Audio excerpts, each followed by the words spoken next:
Well, reporter Nickolaus Bauer is at Luthuli House ahead of that briefing. Let's go live to him now via our Skype line.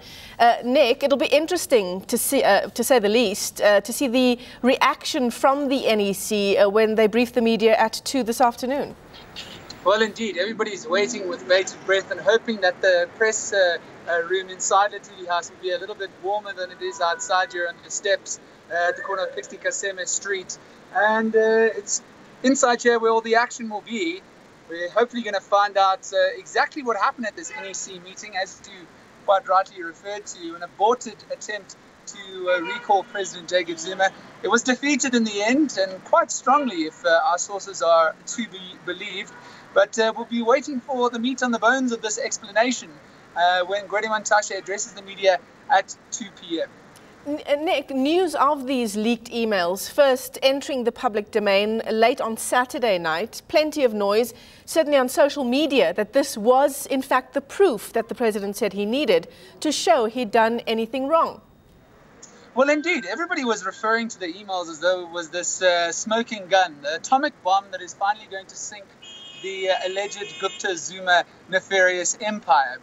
That is definitely not the case, though, as we have seen, and also if our sources within the NEC are to be believed, President Jacob Zuma finishing that NEC meeting very strongly and challenging his detractors to continue sniping him in the media and going after him, alleging that anybody who's trying to get rid of him are part of a foreign-funded plot that is aimed at regime change. So we wait to hear from Gwede Mantashe, the Secretary General, at 2 p.m.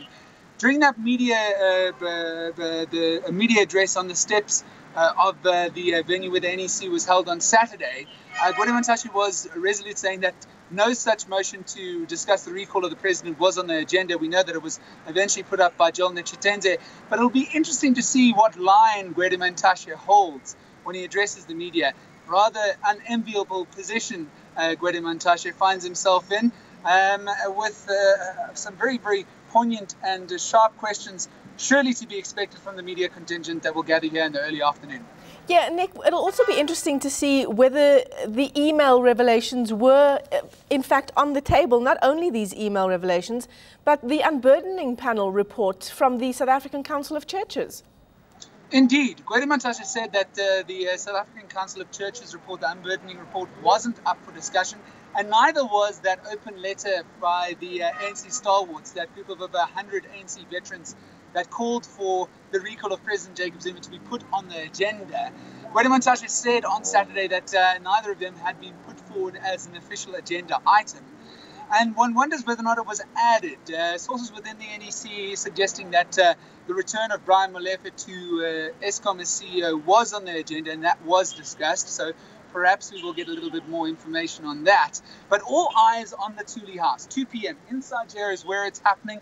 Gwede Mantashe due to address the media and fill in the blank spaces that we all have in our minds now about what exactly went on in the ANC NEC this weekend. We must be warned, though, this type of this time, I mean, in the ANC electoral cycle, there's a fair amount of political hieroglyphics that will be drawn by Gwede Mantashe and others, and it's our job as political reporters to try and sift through the information being put out by the ANC and try and find out exactly what the truth is and where the truth lies. All right, more from Nickolaus Bauer at Luthuli House at 2 o'clock. That's when the NEC will brief the media.